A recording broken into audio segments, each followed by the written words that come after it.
In today's video, I'm going to show you how to connect Airtable to N8n so you can automate your workflows and sync your data with ease.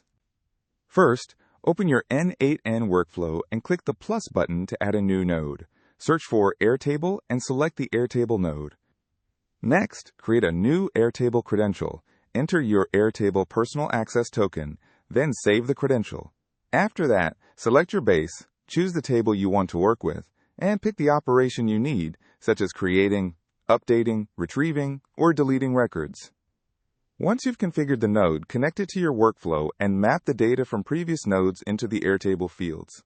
This allows your workflow to automatically send or receive data whenever it runs. Finally, click Execute Node to test the connection. If everything is set up correctly, you'll see your Airtable records being created or updated automatically. And that's it. You've successfully connected Airtable to N8n and can now automate your database workflows with ease. Thank you for watching this video. Please feel free to use the affiliate link in the description.